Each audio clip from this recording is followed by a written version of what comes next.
Chapter 12. Suspicious Taxi Driver. "I'm sorry, miss, but Mrs. Rossmeyer checked out a few minutes ago," the clerk said. "Did she say where she was going?" Nancy asked. He shook his head. "Is it important that you find out?" "Yes, it is. Very important. Is there any way I can get this information?"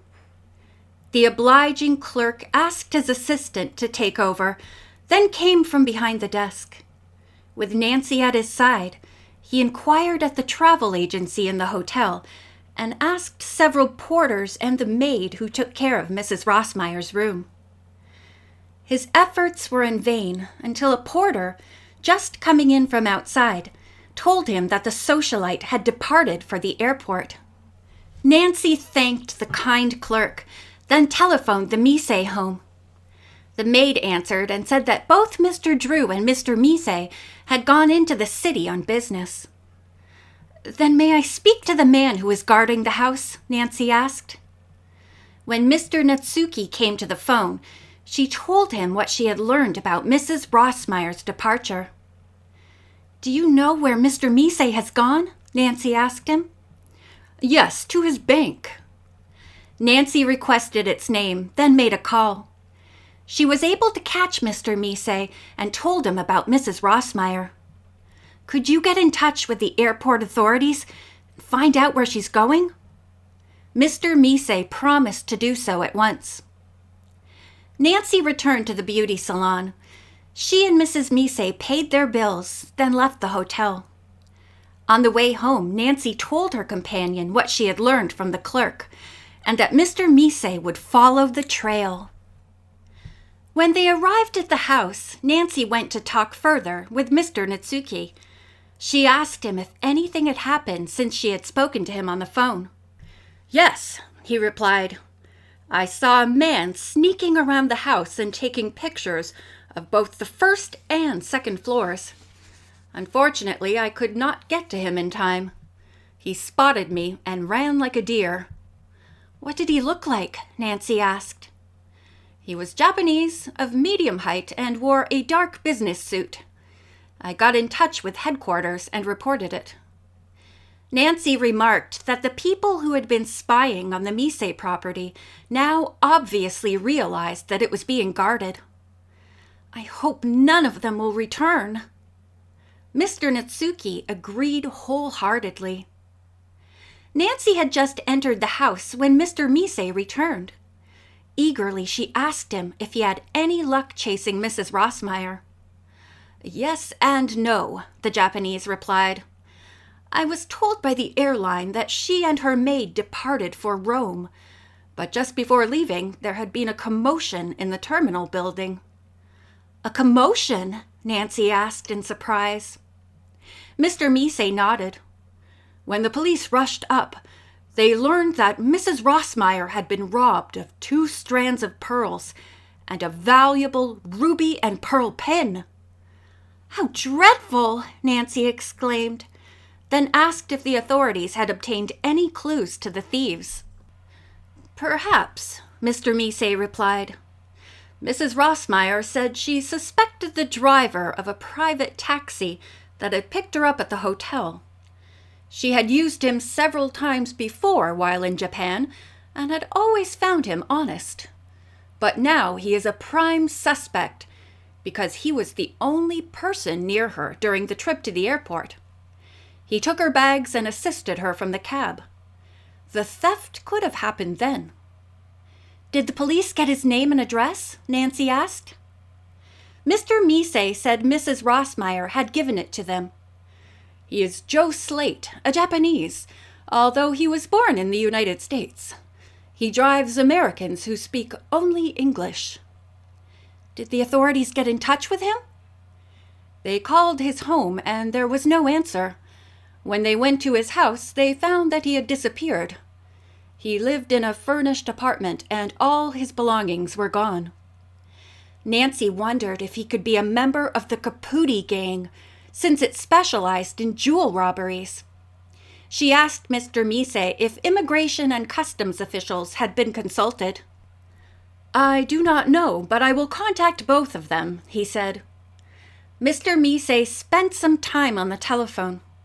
When he returned to Nancy, he said, "Neither immigration nor customs has any record of a Joe Slate." Nancy wondered if any fellow cabbies might have some information on him, and suggested that Mr. Mise speak to the police again and ask for an inquiry of all taxi drivers in Tokyo, public or private. An hour later came a preliminary report. No one who had been questioned so far had any idea where Joe Slate had gone. "He slipped through our fingers," Nancy said, disappointed. "Well, there are still a few drivers who have not been questioned yet, and a policeman is stationed across the street from Slate's apartment in case he should come back. If a clue should turn up, the police will call us." Just then, Mr. Drew arrived. He had visited another client, then called on a Tokyo lawyer who was an acquaintance of his. "I did some sleuthing of my own," he said, "and asked this man about Rosina Caputi." "Oh, good," Nancy said. "What did he tell you?"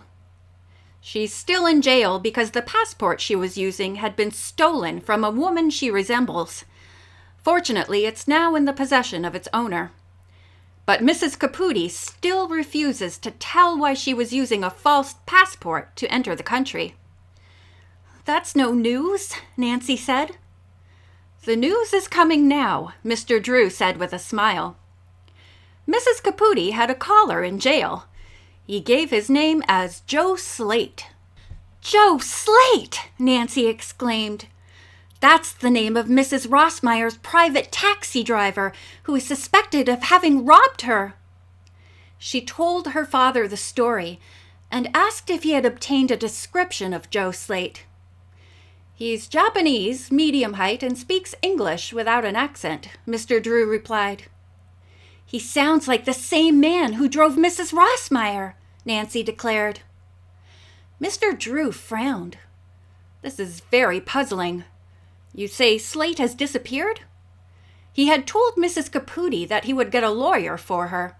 So far, no one has come. "How long ago did he visit her?" "I believe just yesterday." At this moment, Mrs. Mise walked up to them. "I do not mean to interrupt," she said politely, "but we must dress for the reception if we do not wish to be late." Nancy and her father excused themselves and went off to change their clothes. When they appeared a little while later, Mr. Drew declared that he had never seen his daughter look prettier. Nancy's eyes twinkled. "You mean I might have made a good Japanese girl?" He grinned back at her. "You certainly would have made a good Japanese detective." Mr. and Mrs. Mise looked charming in their outfits, but Nancy could not help but think how distinguished her father looked in his white formal dress. "The ceremony will be attended only by close members of the family," Mrs. Mise told Nancy on the way to the hotel where the reception was to be held. "I'm sorry," Nancy said. "I would have loved to have seen it." "I can tell you a little about the ceremony," Mrs. Mise said. "Most weddings take place, as we Japanese say, before the Shinto gods. Sometimes this is only a scroll with the name of a god hanging in front of the couple as they exchange their vows, but mostly a Shinto priest presides. He must exorcise any evil influences that the couple might be exposed to, and does this with a shake of the streamers attached to a wand." "And then they drink the ceremonial drink?" Nancy asked. "I've heard about that." "Yes, that is the most important part of the ceremony. Both bride and groom must take the ritual drink 3 times, then another 3 times, then another, 9 times in all. After this, the bride removes her headgear, signifying that she has left her family. There are no rings or other tokens exchanged at a Japanese wedding." "I heard that in the olden days, the groom was not allowed to see the bride's face until after the wedding," Nancy spoke up. "That is true. It was feared that if he saw it, he might not wish to marry her. The removal of the hat is still the symbolic gesture of showing her face. When they reached the reception, they found the newlyweds seated at the head of a long table, while the bride's and groom's families were on opposite sides. "You see the elderly man next to the couple?" Mrs. Mise said to Nancy. "He is the sponsor of the wedding. In this case, he is a senior member of the accounting firm for whom the groom works." Just then, the man stood up and spoke in Japanese. "He's presenting the couple to the party," Mrs. Mise explained. "He tells about their families and their achievements." After the speech, various guests sang short songs, some of which, Mrs. Mise said, were from plays. As the festivities proceeded, guests mingled and spoke to the young couple and their parents. Nancy noticed the many jewels the women were wearing. There were not only pearls in abundance, but diamonds, rubies, sapphires, emeralds, and semi-precious stones. All of them were gorgeous. Most of the women wore fancy head combs. Nancy thought, what a wonderful place for a thief like Benny the Slippery One to operate. After wishing the bride and groom great happiness in their married life and thanking the newlyweds' parents for inviting them, the Drews followed the Mises toward a table with dainty refreshments. They had been there only a few minutes when one of the hotel's messenger boys walked up to Mr. Mise. He handed him a letter and spoke in Japanese. After he left, Mr. Mise opened the envelope. Inside was another one addressed to Nancy. A bit nervous about what its contents might be, she took out the message. It read, 4 + 9 = 13. Your time is getting short. End of chapter 12.